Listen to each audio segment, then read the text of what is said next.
All right, good afternoon. This is Melissa Ryan, owner of Cambium Counseling, joining you and Kevin Cannella for Cambium Conversations. And a little background about the name. I've been doing these Facebook Lives, so I'm going to give you a little background and then I'll have Kevin introduce himself. But I've been doing these Facebook Lives, and the real intention behind it is, number one intention for me is just destigmatizing what it looks like to get support for mental health, relational health, just overall wellness services. Like making it just more tangible about what it looks like, allowing you, the audience, to meet other, different professionals, different approaches to work, so you can really figure out if this is something that would benefit you and like what style or approach you think you would jive with. And I think that's really an important part of why I'm doing this. And Cambium Conversations comes from my business name, and cambium is the layer underneath the bark of a tree. And it is both the epicenter of growth in a tree. It is what produces growth rings in a tree, but it is also the area that's most impacted by injury, by trauma. And so to me, that really fits with what usually brings people into counseling, is something is happening that they often want to heal from, or there are patterns that they want to work through that no longer are serving them. If you think about taking care of a tree or a plant, you do what is called pruning, and you get rid of what's no longer helpful so that you can really give what is serving you or what your strengths are more energy and resources so that you can really thrive. And so that's really what these conversations are about, is helping facilitate these conversations, but also notifying you and letting you know about the resources that are out there to help you thrive. So I see Jake Savlich just sign in. Hi, Jake. It's great to have you join us. It might be Heather too, my friend, his wife. Well, they're both my friends, but it's good to see you guys. I'll go ahead and have Kevin introduce himself and what he's about and what he's doing in Boulder, Colorado as a counselor. Hey, everybody. I have a practice in Boulder, Colorado. It is Heather. Hi, Heather. My practice is called On Purpose Counseling, and you can find me at kevinonpurpose.global. I do individual counseling with adult professionals here in the area. Cool. And going with our title, from cerebral and numb to embodied and fully alive, what does that mean, Kevin? It's very wordy. My audience, which right now includes Heather, wants to know what's that about? What are we talking about? Yeah. So this was kind of our conversation, and I guess this has been a theme for some of my clients, but it's basically also the theme of my life. Okay. Is being not very in touch with my emotions and kind of mastering the cerebral, being smart, being able to run life because I'm just in my head and always using my brain to kind of problem solve everything.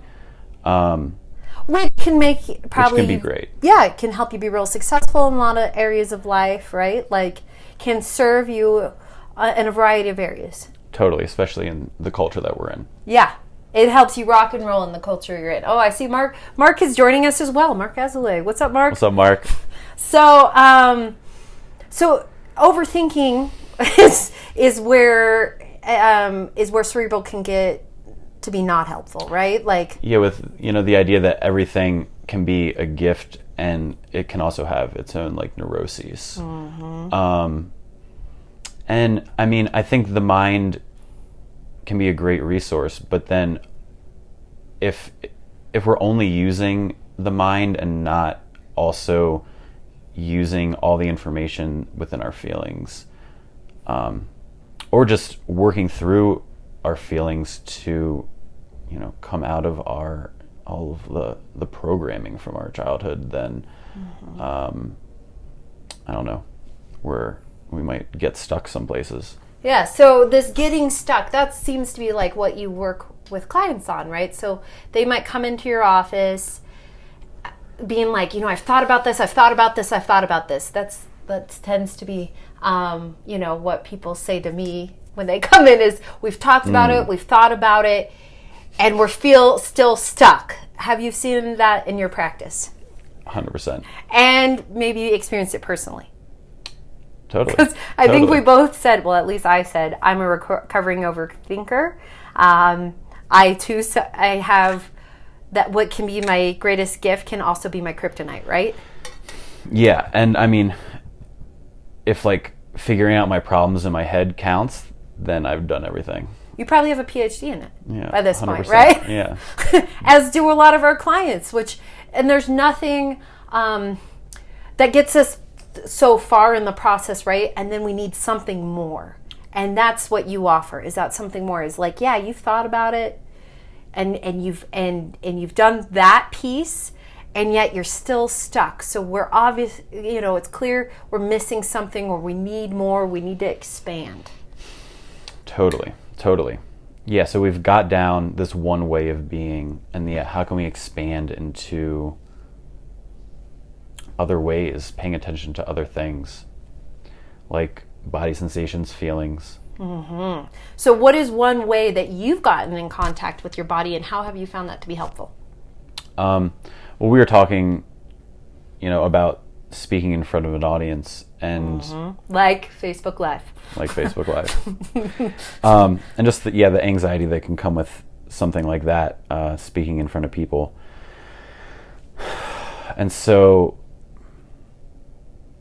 noticing how I'm managing that right now. And I don't know exactly how I used to do it. I guess I would just stay in my head and kind of stay cut off down here. Yeah, operate from the neck up. And now what I'm doing, I'm just, when I notice some tightness in my chest, allow myself to take a deep breath and name it too. And none of that makes it go away. It definitely changes it and helps. And we were talking about, well, what if we don't do that? And then you finish something that you were really anxious about, and all of that is still just knotted up inside. And it's had time to build, and it's sitting there. And so, I see this, this might be a tangent, but I've worked a lot with kids, and, they've been throughout the school day, they've been all wound and trying to keep everything under control. And then they get home, and it's just like, parents call it the witching hour. It's just like meltdown, everything's coming out because it was so, they didn't have an outlet for it throughout the day. And I'm pretty sure adults have a witching hour. If they let themselves. If they let themselves, and if they don't allow that to come out, right, then they've got to numb it. Build, right. It either builds, or they numb, or both yeah, I'm approaches. sure it's both, yeah. Yeah. And I mean, then what comes out of that? It's probably some kind of depressive episode. Or some major outburst that's just not a day's worth of outburst, but, a lifetime worth of outburst. Yeah, people can experience panic attacks as a result, right, of this is building, it's got no outlet. At some point, the body's got to give. Totally. So if I'm hearing you right, you see people who often come in who are really up here in the head, as we say, they're like, I've analyzed, I've thought about things, and you're really working with them to get down there. Enter their body. Take deep breaths, even like you were saying, right? Yeah, it's for really this helpful. Facebook Live of just connect, a lot of times in yoga or meditation, connecting with the breath and slowing down. Yeah, bringing awareness to all of this instead of just the thoughts and the narrative. The stories. And so something you and I talked about, which I'd be curious if you diving into, is where if people are disconnected from pardon me, the body, the emotions, they're missing out on part of their own story. That too. Yeah. And part of, because they're only experiencing life through one way of seeing your experience of the world, but not the full embodied experience. Yeah, I mean, so we were talking about narratives, right? I mean, I think the idea that we were talking about is like if people are cut off from down here, then they don't necessarily. I'm trying to think this through.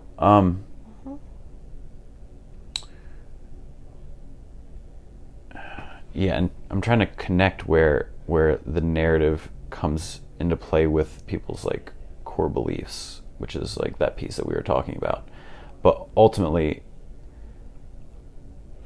I think what we find is that people's core beliefs dictate their narratives. It's what I think our narratives are an outpicturing of our core beliefs and what can be called our core images or memories.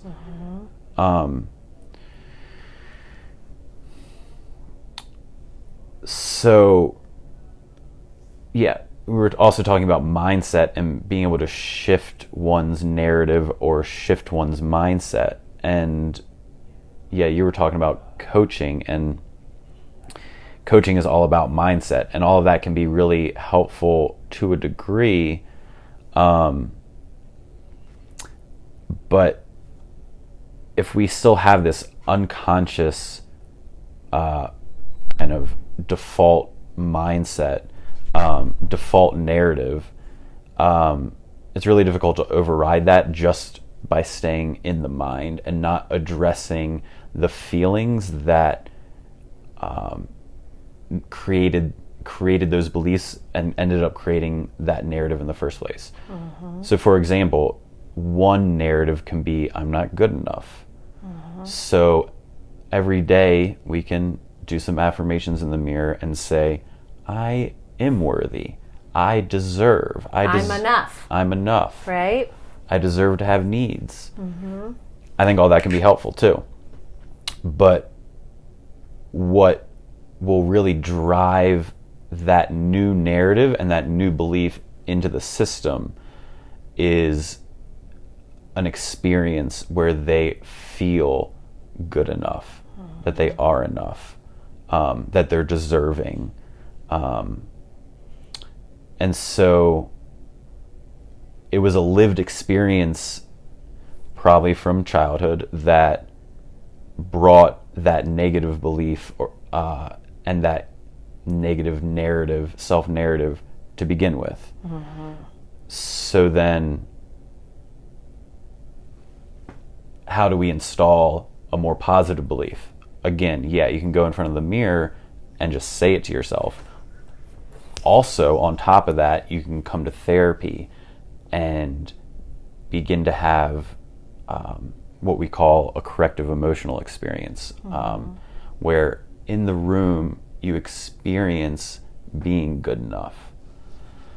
Which is shared through connection, right? So a lot of these, even Brene Brown talks about it, and other folks that have studied shame is an emotion that is experienced in relationship.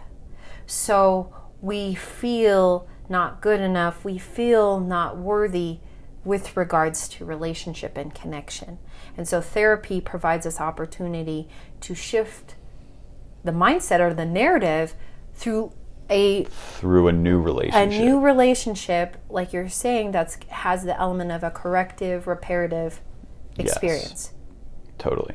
And it can't just be something that gets thought about, because like Brene Brown says for something to really stick, it's got to move from the head to the heart. Yeah, it's got to be felt and lived and believed.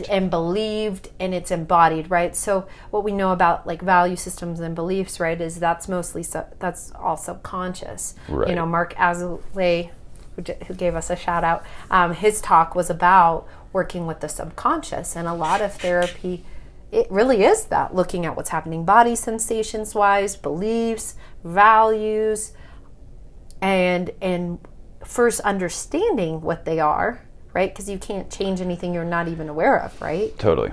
So first, bringing awareness to whatever those are, and then choosing, is that what I want moving forward? That's been the default setting. Is that what I want moving forward? So I think this gets back to the importance of, getting down into the body more is, I was going to say too, is like before you can really have like a corrective experience of feeling good enough, there also needs to be actually feeling like you're undeserving or whatever that core belief is, because I think a lot of us that are in the head, that's why the second part of this is cerebral and numb, we have this story in our mind, we can watch our thoughts play out that we're not good enough, yet we're also cut off from actually feeling that because that feels really fucking painful. It's pretty darn shitty, right? To go down in there. It's like really getting in touch with what suffering is. Yeah. At the root. Which doesn't sound that fun. Absolutely. Yes, so if we're able to touch into that, and then kind of like you said, once we're there and we're aware of, oh, there's this feeling here, there's this narrative that we built on top of that feeling, I think that's really the place where choice is. But we don't have that choice when we're just up here and cut off from, because there's still this part of us down here that really feels like we're not good enough. So we need to go get in touch with that part. And then if we touch into that part or even speak to that part, then we can have more of a choice. It's like, okay, yeah, this is actually how I feel not good enough. Well, okay, then I can examine that. Is that true? Then we can do all of this work. Then we can have experiences of feeling good enough. But if all of that's just happening on the mental level, is like, oh, I have a harsh self-critic and don't think I'm worth anything, and I keep telling myself that. Oh, now I'm going to tell myself, oh no, that's not true, I am good enough. But if we're out of touch with how that actually feels, then it does, like, none of that's it's not going to stick in. Exactly. Right? Like what we were talking about, using the metaphor of mindset, is somebody could say, hey, and I use this example maybe because I hate running, so I'm hoping this sticks at some point because I know it's supposedly good for you, but but this idea with my clients of, if I go and decide that I'm going to run a marathon and I haven't been running, which is pretty true. Accurate. And I read all these books on how to run and what good running posture looks like, good form. And I get like really into mindset, but I don't develop a training program. I don't have ways to address all the habits built around not running. I don't address my beliefs, my values, my despise of running.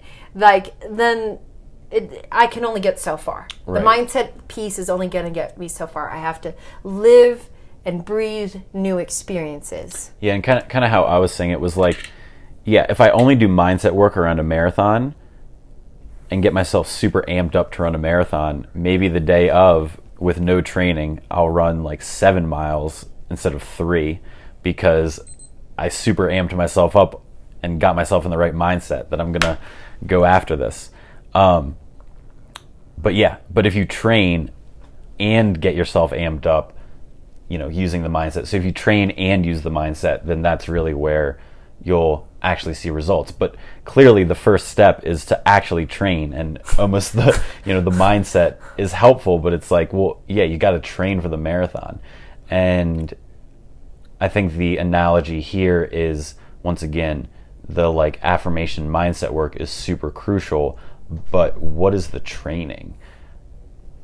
Exactly. And then it really speaks to why the clients come in sometimes and say, I've read these books and I'm really trying to set my mindset, but I still feel like crap. Like, I've worked on the affirmations, I've done this, I've read all of Brene Brown's books, who I love, and yet I'm still stuck. And it's, from my point of view, and like what we're saying, it's taking it from the head and having it be a lived, embodied experience, right? Like, we can read all day, you can listen to podcasts all day. All those things are valuable, right? They really prime you, they get you ready to receive and shift. And it's this hard work. And so, you know, you still need to go train. You still got to train. Which is... Still got to do the push-ups or whatever it is that you might have to do. Exactly. And what does that mean for what we're talking about? Is like going to therapy can help you get in touch with that. You know, meditation. Yoga. Mm-hmm. Anything that really brings you from the head to the body. So I see we have another comment. Oh, do something different. Yes, that's from my dad. My dad says, do something different. In order to change, you have to do something different. I thought he was talking to you, that we should like talk about something different. Yeah, that's what I thought too. I was like, yikes. Thanks, Dad. But yeah, do something different, like you're saying, Dad. That it tries something, really anything. And you can find, you know, I've had clients say their spiritual communities have helped them with a shift of getting into their body, into their emotions. I mean, there's so many things out there. Acupuncture can get you into your body. Yeah, there's so many practices. Massage. There's, I interviewed a professional cuddler. That's another route that you can go. I just saw Dr. Holman, Kevin, just across the way from my office, the chiropractor I interviewed a while back. That's another route of getting it, you know, in touch with your nervous system, really living that embodied experience. Yeah.